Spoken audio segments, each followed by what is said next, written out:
I'm obligated to expand. Like expansion's an obligation. Yeah. So that's a core value of yours? That's a core value. Okay. Expansion is an obligation to God. Okay. I have a body, it's healthy, it's strong. I want to find out how good it could get. Gotcha. Like, I want to be in that top echelon of that no one ever reaches. Hello and welcome to the Hyperactive Productivity Disorder. It's a podcast with ADD. You see, I can't focus on just one topic, so I'm exploring my favorite outliers of performance, branding, and creativity. And if you're driven for personal and professional improvement, you hate wasting time and can't sit still, you, my friend, also suffer from HPD, Hyperactive Productivity Disorder. But that's a good thing because the world depends on people like us for progress. So let's get to work. Well, today I've got one of my good friends, Wayne Aston, here with us. He's a military vet, serial entrepreneur, and super high achiever. And that's one of the reasons I wanted to have him on the show, because I want to find out what it is that's common among really high achievers, kind of tease that out, and then figure out, like, how do I become like that? What are some attributes of high achievers that I want to be like?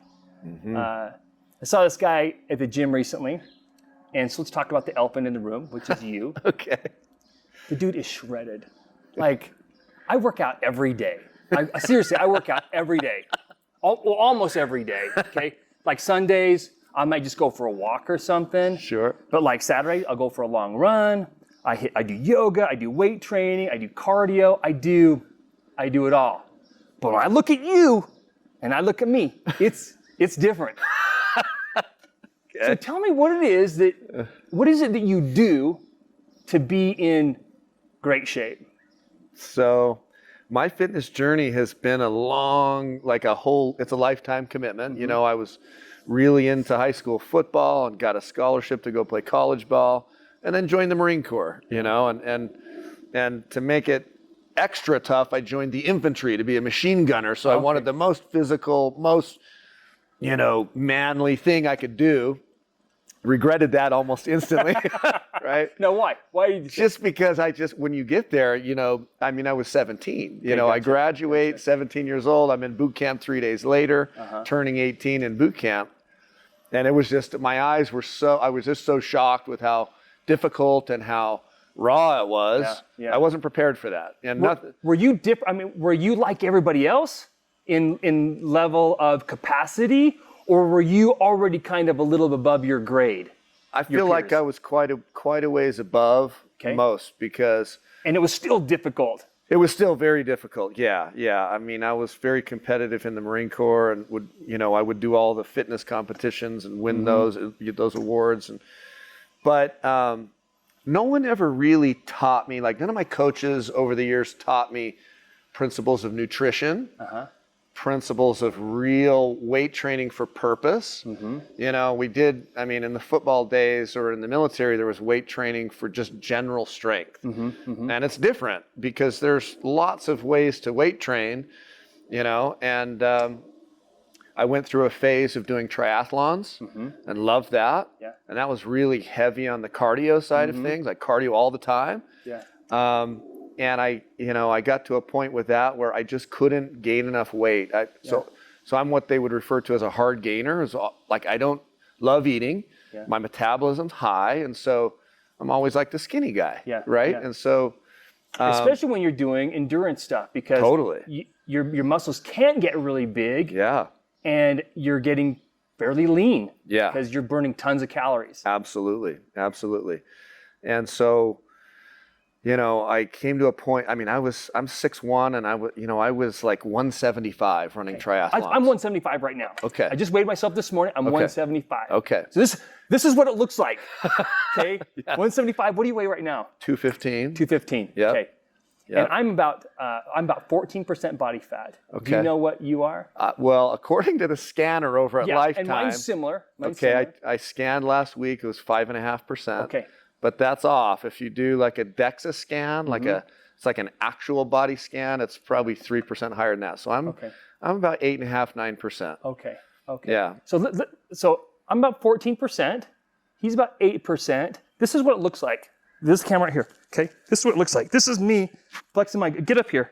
This is me giving it all I got, right? But you can see there's bumps. Yeah, but you got, There's bumps. you've got them. And there's a little soft coating over there. Let's see this. Give it to me. Yeah. See, that's the difference. Look at, that's awesome. That's awesome. Because I don't know if people understand the difference, because I think people think, dude, you're healthy. You look good. Yeah, and right? you do. And you do. But you look like phenomenal. But there's a sacrifice. There's something different about what you and I are doing. Oh, yeah. Tell me what it is that you do that you think might be different than what I do. So what really changed for me was hiring a coach. Okay. Like I like about 43 years old, I was like, man, I'm working out hard. Mm-hmm. I'm trying to eat, like I'm reading Men's Fitness magazine. I just don't know what I'm doing. Yeah. I got to get a pro. Because there's advice everywhere. Totally. And you would be blown away reading the magazines and comparing it to like the truth. Yeah. How many of these varying opinions are just worthless opinions? It's all like novel stuff. And so I hired my first coach, Mike Manfrey. He's like a local, physique competitor, and he was amazing. And he gave me the first 18 months of foundational like nutrition.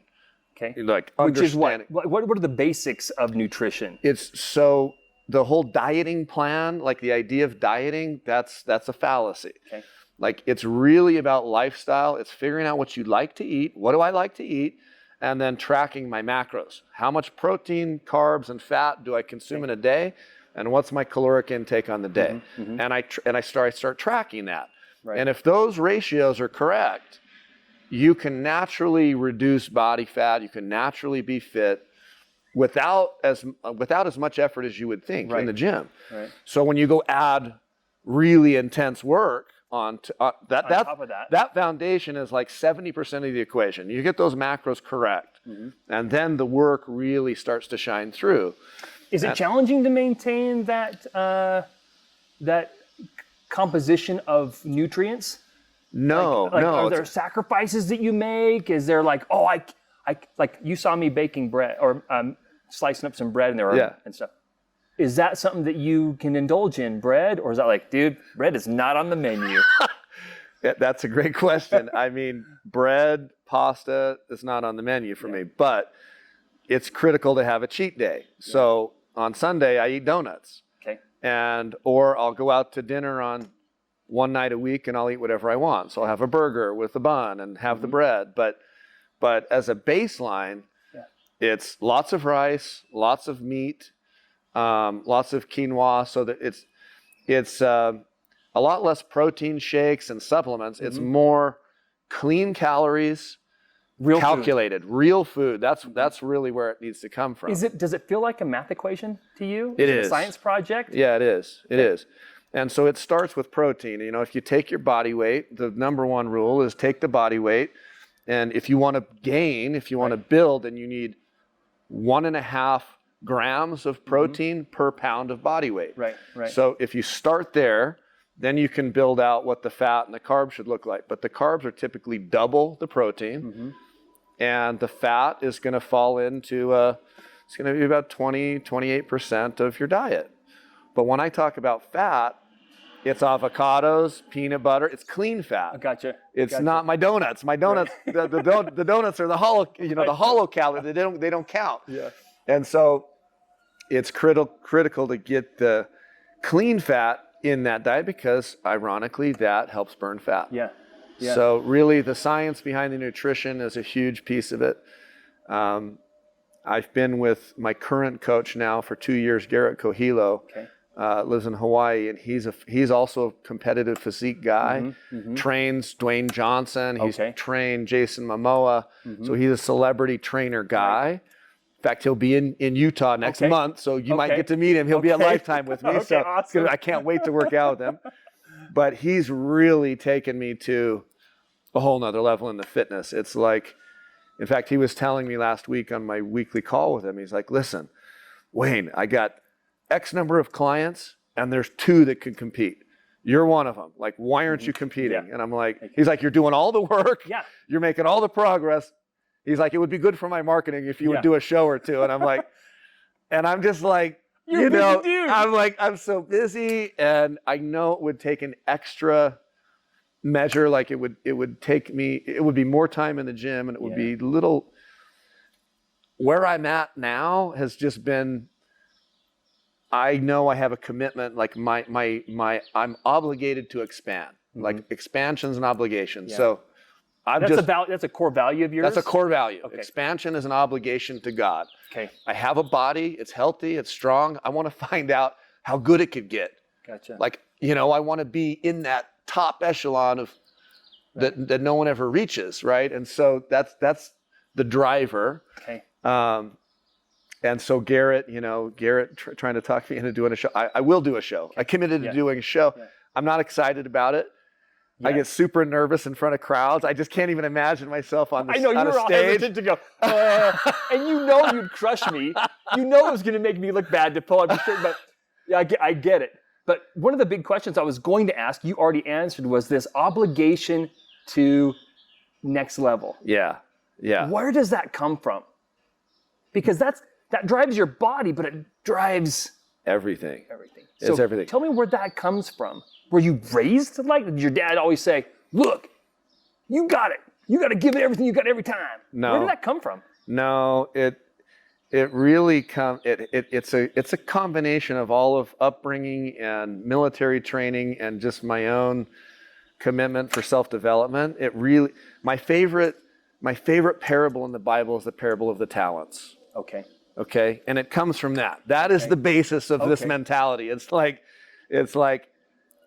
the master gave the servant X, and X, and he expects us to do something with that. And if we sit on our laurels and we try to protect ourselves and we're not taking risk and we're not taking chances, that's not where the reward is found. That's not where extraordinary success is found. It's in pushing, and it's in taking the risks and doing everything we can to expand and find out how good we could possibly be. I believe that's what God wants me to do. And so that's a way bigger driver, by the way, than wanting to look cool or all of the other things that you might hear. It's a deep commitment inside of me. So, and then it doesn't suck when I go.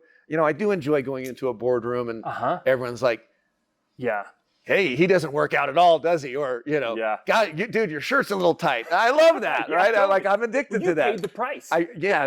Because it's more than, it's not really ego, but anyone who works like you or us sees another guy that's putting in work, that's respect. Like, because man, you know what it takes the to get amount of there. work that took is like, man. So that's what it's about. Interesting. Anybody who's read the Bible knows that story, that parable. Yeah. But I think most people would say, that's just a good story. But you said, no, that's real. Yeah. And there's something about you that goes, I need to take that to heart instead of just be, oh, that's a cute story of making sure that you make investments, make smart investments. So I wonder if that's just the way you're built, that when you read something like that, or you get exposed to some information that rings true to you, that you go, I'm now obligated to follow through with that. It's not just a nice thing. Yeah, there's so much to consume. So we have to be very selective what we fill our mind with, right? And so there is a sifting and sorting process. You can't just absorb everything and say it's true or it's worth my time and commitment and energy. But there are these certain things like that are like guiding life principles for me that have just, I give a lot of that credit to, my connection with God, my relationship with God. It's like there's certain things that resonate with me that I've just internalized, and that's one of them. That it's not hard for me to justify why that is real, like why the results speak for themselves. The fruit of that labor speaks for itself. Like, you could actually, if I actually apply that, that's actually legitimate. And fitness body, that's one of the easiest ways to apply a lot of this because you can see the results. Right. And it's where other faith-oriented things are soft. They're under the surface. They're hard to They're a little observe. nebulous. Yeah, a little nebulous. It's hard to measure some of the things. And, our body is something that is with us 24 hours a day. And so we can control it completely. Some of the other things like business and relationships and family, we can't control all of that. You know, we can influence, and then we can control how we react to what's happening, you know, but body is one of the things that we can actually grab the bull by the horns and control all day long. So we talked about body, and then you had this frame of mind that you have to improve. Yeah. Everything in your life. You're obligated to God to improve everything. Yeah. How has that affected your business? Tell me how you approach business in that way. So that's... And give us a little bit of background on like your business so that we can see how you've evolved into taking bigger calculated risks. Okay. See that evolution of growth and evolvement. Yeah. So that's a big one. I'm now 27 years serial entrepreneur. Mm-hmm. So this is my whole life, self-employed. And it's evolved. I mean, I was a stone and tile contractor. I did wash big, heavy equipment with pressure washer, did window tinting. I mean, the list of things that I've trying to figure out what I want to do with my life it's evolved. Yeah. And there have been a few endeavors that have made significant money. Mm-hmm. But of the 30-something businesses I've started, most of them have failed fast with making no money or very little money. And so, you know, that kind of leads into what does it take to be an entrepreneur? There's also this other universal principle, which is like, how many times am I going to get back up after I get knocked down? Yeah. It's always one more time. Yeah. Now that has to be a predetermined decision day one. Is that an entrepreneur mindset, or is it, I am built that way? I can't imagine myself working a 9-to-5 job for somebody. Is there you know how Michael Jordan? Yeah. He loves to win. Yeah. But he hates losing more than he loves to win. And so he's like, I will not lose. Totally. I mean, do you have this like, I do not want to work for somebody as a driver, or is it, look, I want to be self-made? What's the biggest driver for you? Again, expansion's an obligation. I don't think if I went and worked for some developer or some other business, I would reach the potential that I'm capable of. And I've gone through some very dark times as an entrepreneur. I've lost everything multiple times. And most recently in 2021, you know, developed a big project in Moab, appraised for $114 million. We were, you know, netting like $250,000 a month in revenue. It was, I thought we had it made. And we find some discrepancies with a partner, a little bit of financial infidelity, then it turns into litigation, and the whole thing blows up, and I end up walking away. Losing it all. Losing everything. I mean, we could have probably made it work, but with all the litigation and all of the negative energy, it became a distraction to where I was like, this is not on purpose. This is not on task with my purpose to make an impact on humanity. I can do bigger, better things. I need to like refocus energy into a clean slate, positive. I've rebuilt everything like 2 or 3 times in my life. It's time to move on. You had the confidence that you could move on. Absolutely. Okay. Yes, absolutely. And I think that is one of the impediments to most entrepreneurs not finding success is when you have a full apocalypse event, you lose your house, your cars get repoed, you get divorced, you are in your friend's basement with no money. You know, I mean, the implications of climbing out of that hole for most are not statistically high. So it's a very challenging. That's when you go, I need a job. Yes. That's what most, you know, and then, I mean, there have been, you know, some very unfortunate situations of close people to me who have committed suicide. Yeah. You know, I'm down $5 million. Check out. Yeah. And that's a real thing, because when you get that far down, hopelessness becomes a real thing. And to combat hopelessness and stay true to the commitment that purpose of expansion is my obligation. Okay, so, and it's bigger than family. It's bigger than, you know what I'm saying? Like, it's relationship with God and impact that transcends family. It transcends most of the ordinary reasons why I think people work a job or do a certain thing. And so having a clear purpose and having that be the driver can pull you through. It's pulled me through very, very challenging circumstances. You mentioned purpose. Yeah. That helped you make decisions about, like, do I pursue this litigation? Can I save this Moab thing? Yeah. Or do I just move on? Yeah. What do you mean by purpose? So that's a really great question. So purpose in the evolution of these different businesses over the years, I don't think I knew I knew I didn't want to work for someone else. Yeah. I knew I needed to be my own boss, and I knew I wanted to be a successful business owner, but I wasn't really ever clear about the purpose, and so by default, I think in those early years, like 96 to 2004 or something, it was mostly a money focus. Right. And I think most of us, we're looking for how much more money can I make? Yes. But it's deeper than that. Way deeper, way deeper. And money is not a big enough reason. Money, if we're chasing money, in fact, that's another principle that I talk about on my show with Alan is dollars follow value.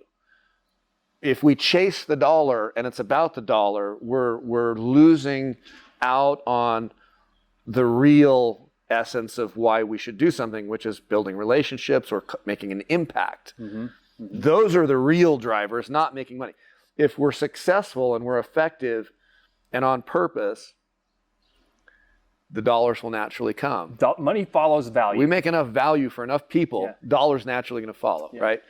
And so somewhere, in my early 40s, like that really could be. So not in your 20s. No, man. I mean, it feels like I wandered around for almost, 20 years. What should I do? What should I be? Trying anything. So I was open. I was open to trying all kinds of things, and I was pretty humble about it. I mean, starting a pressure washing business, for example, that's a pretty tough gig. I mean, that's buying a trailer. We would go out, do the graveyard shift. We'd have suit up in a rubber suit in the winter and spray these big loaders and dozers covered in ice, covered in grease and dirt. It was hard, and we made good money, but it was about the money. And most of the businesses, like the first 4 or 5 businesses in my entrepreneurship journey were something I could do with my hands. Yeah. So there was an equation, like a setting tile was like, okay, I can set like 600 feet today, so I know how much I'll make today, I know how much I can make this month, and there's a limitation. Yeah, it's finite. That I only have that much time, and if my back and my knees can hold up, then I can do that. Yeah. And that got really old fast. Like I made it 10 years as a stone and tile contractor before I just said, I'm smarter than this. I got to use my mind. I need to make impact. Not just money for me and my family and like pay the bills. I need to like create wealth, right? Yeah. But in my early 40s, 41, 42, this whole purpose thing started becoming clearer. And I realized that God had a calling, a special thing for me that only I could do. I was like, okay. And it was still nebulous. Like the realization started becoming clear, like, okay, that's a thing. What is it? And when I was doing Moab, I thought, well, it's be a real estate developer. So I spent all my time in college in architecture. I knew I wanted to build cool stuff. Real estate developer. That's my calling. Gotcha. And at the time, in building, you felt that was God's calling for you because that's what you were excited about. Yes, that's right. And I was convinced that was my purpose. Okay. And I still love it very much because, it's really cool when you build something amazing and you have patrons and guests. They come and they love it and they come up to you and they thank you for the experience you've provided for them. Yeah. The Google reviews, it's all about the experience. Yeah. And I love that. But at the end of the day, for me, and as I've transitioned into my current project, that's what I'm doing now versus that. Like there's a real contrast of impact, real impact. And so, we can, if you want, we can dive into the current project. I don't know if that's the help me understand. I still want to tease out a little more of that purpose. The purpose, yeah. So undefined at first, Yes. or money. Yes. Money was the purpose at Yes. first. You started to feel like there's got to be something more to it. You Yes. thought maybe it was this using my passion for architecture and development to create an Yep. experience for customers. Yep. Is that what your purpose is? To No. create an experience? No, Or how no. has it evolved from that point? Yeah. Okay. Because So the reason I think this is important is that I don't think we can be satisfied in our lives until we understand why we're here. yeah. Yeah. Not just that we're here. It's like, Yep. why am I here? Yep. Yep. And then that helps you make choices, yeah.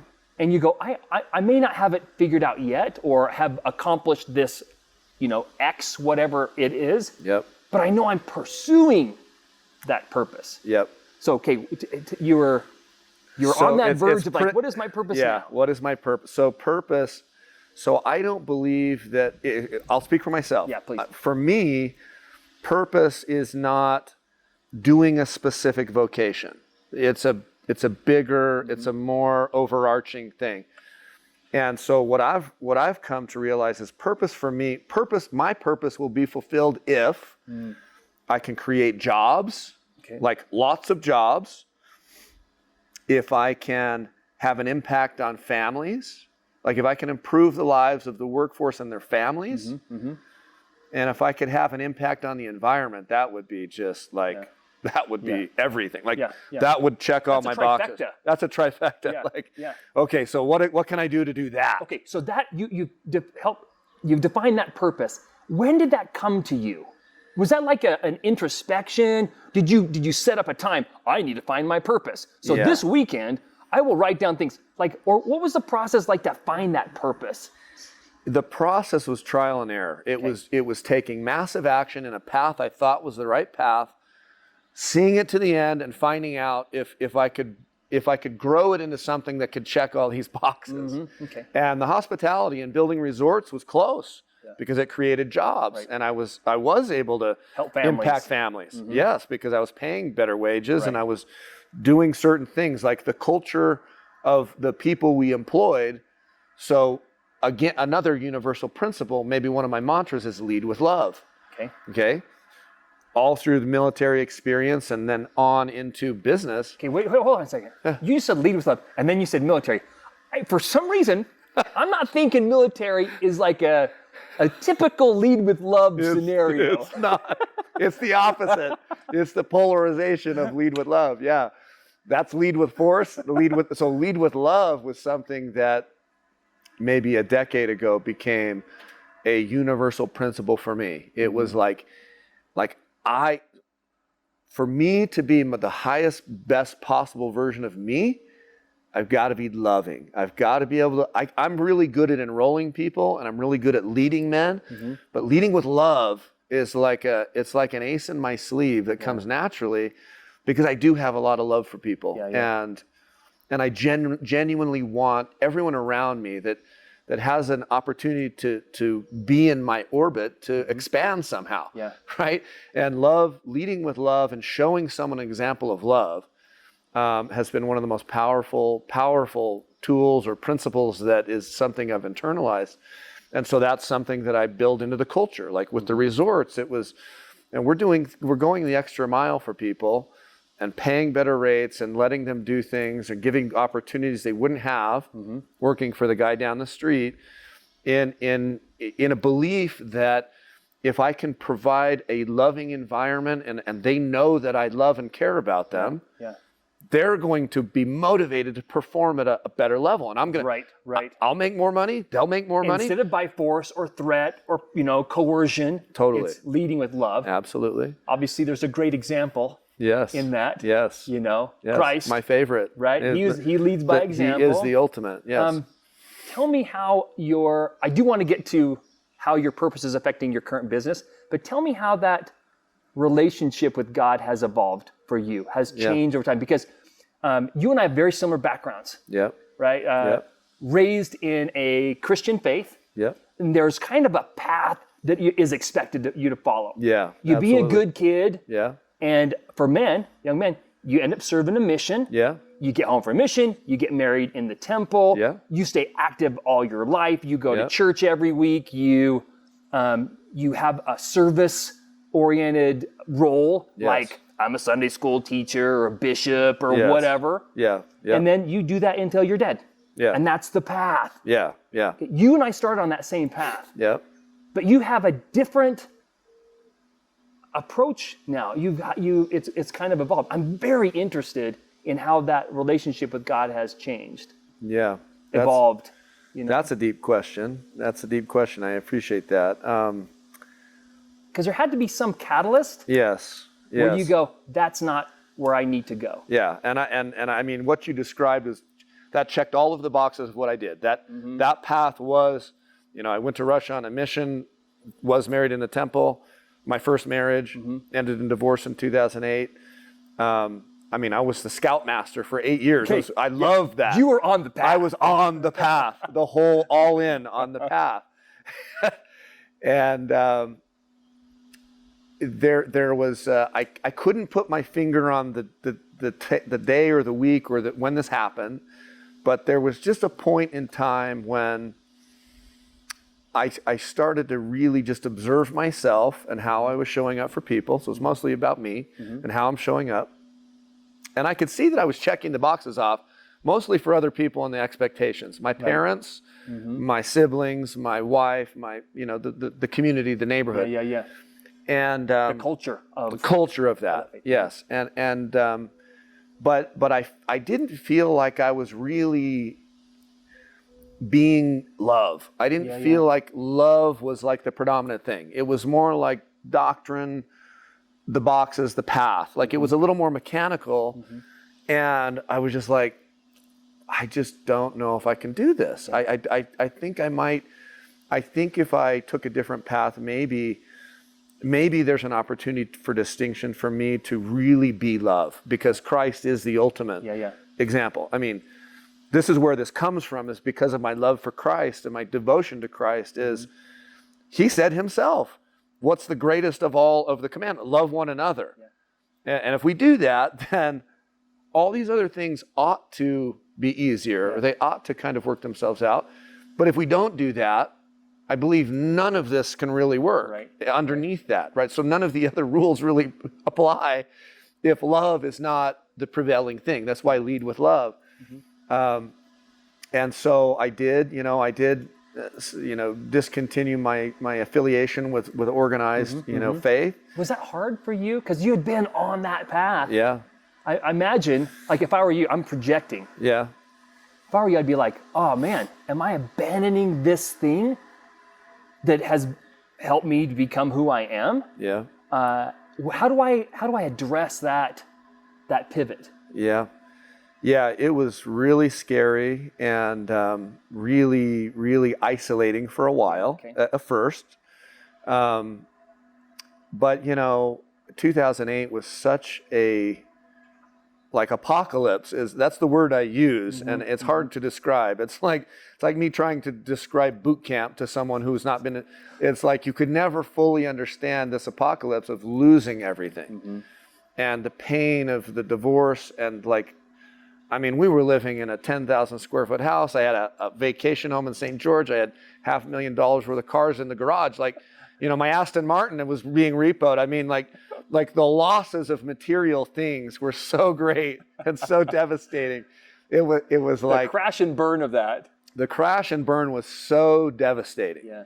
And losing my family, and that just, it kind of broke a lot of things inside me, and it also caused me to why am I here? Yeah. Did you ever contemplate ending it? Oh yeah. Because you were just saying, hey, sometimes people do that. Yeah. They'll lose $5 million. Oh yeah. And they'll go, you know what? I don't know. I'm done. Yeah. I'm checked out. Yeah.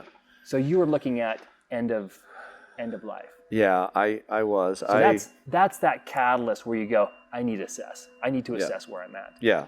And my relationship with God, and what am I supposed to be doing here? Yep. Because if I can check out, I'm no longer a burden. Yeah. But if I'm going to be here, yeah, what am I supposed to do? That's right. Yeah, I mean, there are 2 seasons of my life where I allowed myself to get way too close to checking out personally, and that'll change a guy too. That'll change a person, to be that hopeless and that and that much despair that, God has put me here and I failed so miserably and he's forsaken me, and all the victim conversation.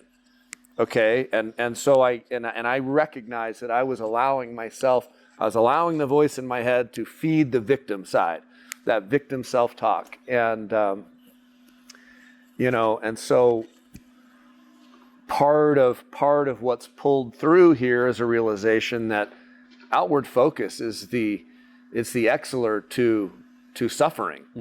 Outward focus is like the medicine. Right. And so to get outside of myself and go help someone else, I don't have any money.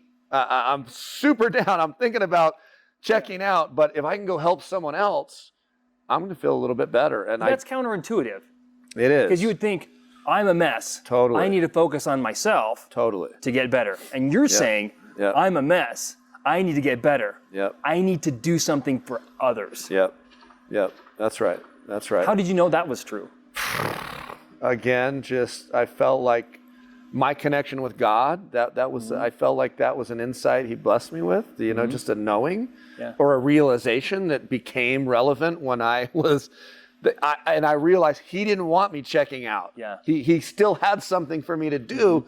He's like, and so, I feel like he gives us these insights. Yeah. I believe in personal revelation. I believe that if we are open to being connected and hearing what he has for us, then he'll give it. Yeah. And you mean that literally, not like I get feelings. No. There's like a real person who's talking real message that's independently catered for me. Absolutely. You believe that? Okay. I do. Absolutely. How are you using that now? Where do you feel like you're being directed? What is your revelation kind of saying right now? Well, sometimes when you look at circumstances as an entrepreneur, it feels like everything's burning down. And in the military, like if you're a pilot and you're flying over a combat zone, if you're not taking heavy fire, you're not over the target, right? You are in the wrong spot. You're not doing enough. That's brilliant. Okay. That's brilliant. It's supposed to be hard when you're doing the right thing. You're supposed to be having bullets go through the plane if you're really on target, because that's the mission. Right. That is the mission. We are here to be challenged.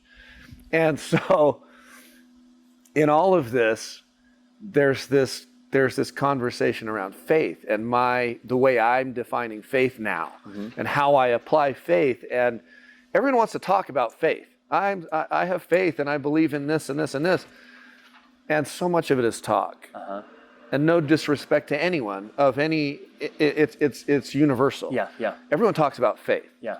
You could be Buddhist and you're talking about faith. Or being spiritual. Spiritual, right? Same Having thing. a spiritual presence or spiritual connection. Yes, but God has been very clear that in the trial that's the opportunity to actually exercise faith. What is exercising faith? It's not checking out. Yeah. It's serving someone else when you don't feel like it. It's pushing through these circumstances to find out how good I could be. Like how much will God let me expand if I'll just lean in and actually exercise my faith in this challenge? And so that's been a major distinguishing factor of my life is how do I exercise my faith and how do I lean into now I'm not saying that I believe God will save us from losing everything, for example. Right. Like he really He may not care. He loves us, but he doesn't care about that stuff. He will not step in and pay my rent if I can't pay my rent. Right. Yeah, that's the point. So we do have to embrace extreme accountability, extreme ownership, right? But I had a really incredible experience. I was doing a training in Laguna Beach, and we were in the ocean, and it was a military training? Kind of a military corporate. It was kind of a corporate military-esque business. Like military-themed corporate training, executive training? Yes. And, we were doing log drills and it was rainy. It was in February in Laguna Beach. It was really rainy and dark day. And we were up on the beach and we're kind of trying to get dry, and we were doing this meditation exercise. And Ernie, this is one of a handful of experiences where God actually touched me, actually spoke to me. And the clouds opened up, and this beam of sun hit me, and there were 5 guys sitting next to me. And so my witnesses, they all felt this, okay? For maybe 5 minutes, this sun ray just was, whole sky was dark, but this ray of sun hit me. And my question to God in the moment was, what do you want me to know? What do I need to know to move on? And I heard as clear as the day is long. He told me, if you will leave everything on the battlefield, I will fortify you and you will never fail. And it gives me chills. It breaks me up. It breaks me down, because what does that mean? Leave everything on the battlefield? Well, it's give everything I can possibly give. It's not about hoarding. It's not about gaining all of the material things and like collecting stuff. It's about giving all the energy, all the love, all of my resources to make an impact. And then I'm promised success if I'm willing to do that. And that's very, very different from the first 15, 20 years of entrepreneurship, which was chasing the dollar. Absolutely. I want to make, and we, as entrepreneurs, we go, I want money to make it good for my family. Yeah. I want money to be a contributor to society. Yeah. I want money, but money is the driver versus I want to do good. Yeah. I want to be a good influence. Yep. How do I do that? I need money to do that. Absolutely. But the focus changes. Yes, it does. And so how did you see that focus change? You got this revelation. Yep. Put it all on the table. Yeah. I'll fortify you. Yep. You will not fail. Yep. And so how did that change your actions? Well, it has caused me to take risks that I don't think most people will take. Yeah.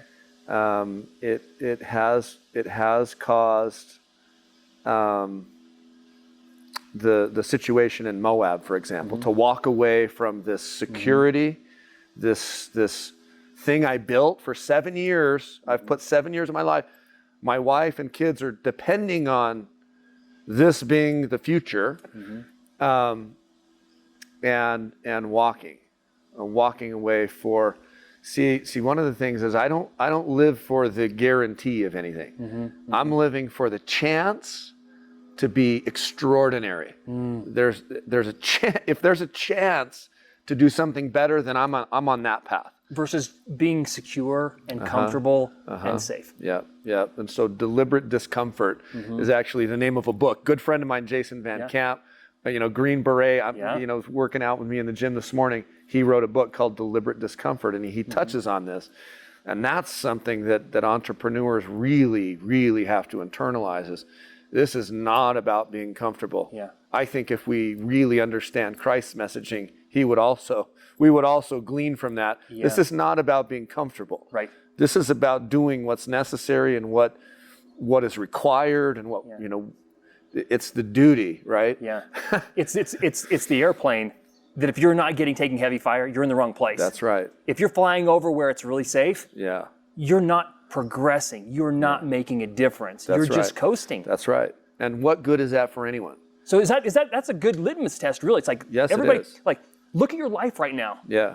If right now in your life you're feeling really comfortable and things are safe and good, are you pushing yourself? Yeah. Are you making the most of what you've been given? Yeah. And that is one of your mantras is like, I've got to use it all up. Yeah. Yeah. I'm obligated. What is it? You're obligated to. Obligated to expand. Okay. Yeah. Yeah. And so that involves taking risks and becoming uncomfortable and doing things that most people just are not willing to do, with the intent that I'm going to be able to make an impact for all of these people. Yeah. All of these people, all of the workforce that I'm hiring. Tell us about your project now. Yeah. Because okay. You told me about it earlier, and I'm like, this is cool. And you got a few different projects going on that allow you to accomplish your purpose, your threefold purpose, which is to, what's your first purpose? Well, you lead with love. Lead with love, first of all. yes. I know the third one was environmental. Create jobs, have impact on families, and then be environmentally. And if we can have an impact on the environment, then on Mother Earth, then that's to me, that's the trifecta. So what business are you working on right now that are meeting those objectives? So the company is called American Spec Industries. Okay. Very patriotic theming, very, it's veteran owned, being a veteran. And there's a real heavy focus on hiring veterans. Okay. But these guys suffer from, a lot of them suffer from PTSD. Anybody who's been in combat, they come back. There's this weird acclimation back into society. And so you have that perspective and you're going, okay, I can do something about this. Yeah, absolutely. So you see this need. What is it? What's suicide rate for? Well, it's 44 a day right now. Really? 44. We lose 44 vets a day in the U.S. And I lost 2 in the last 6 months.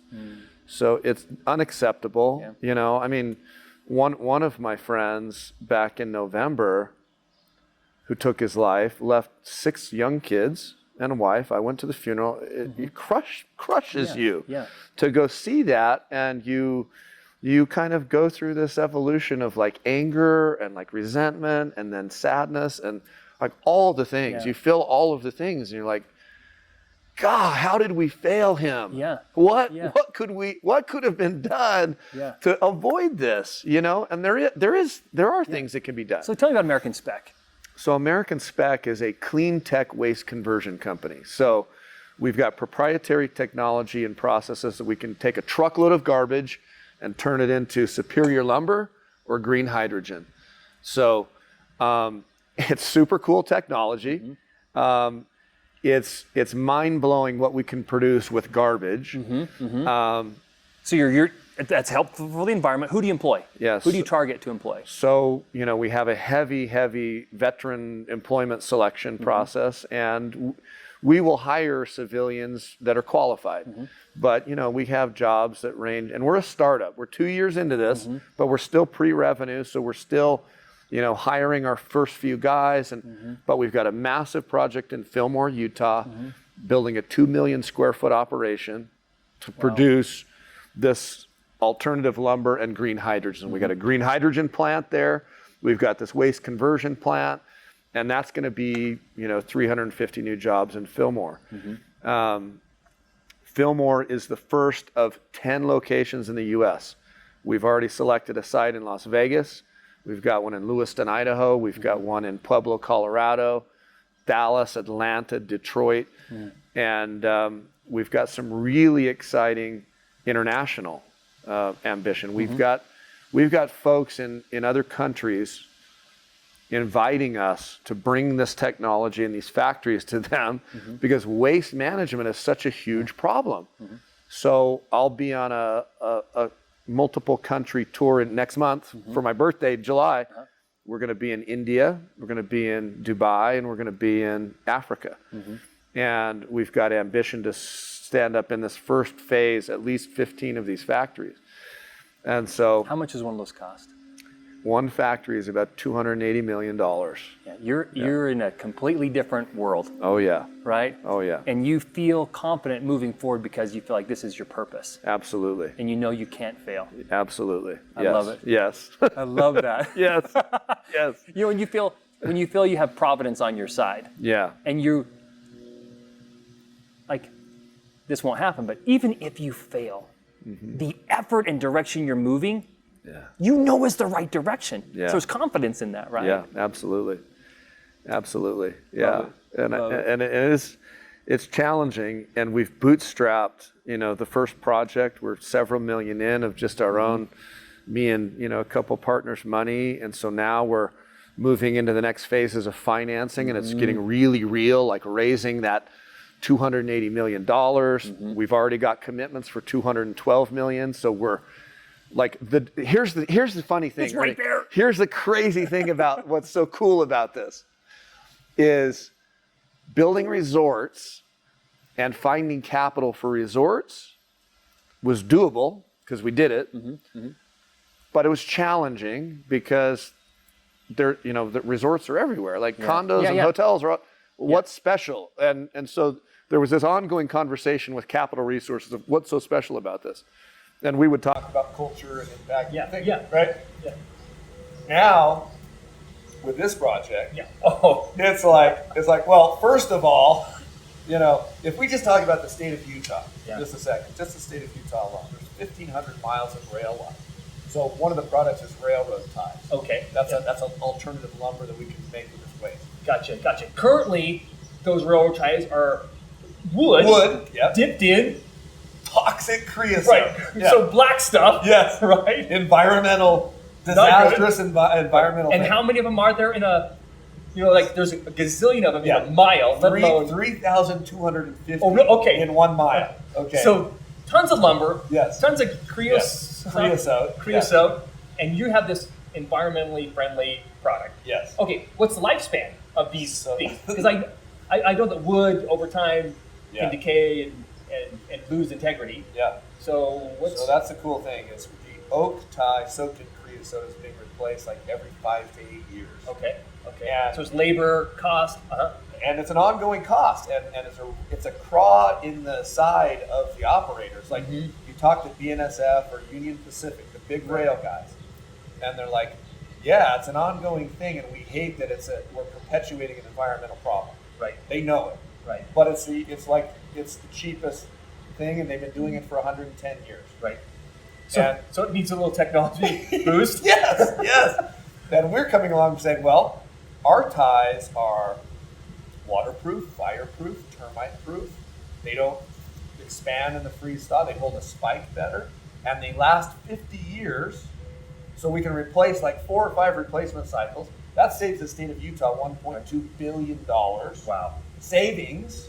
Not even talking about what we're making to create that savings.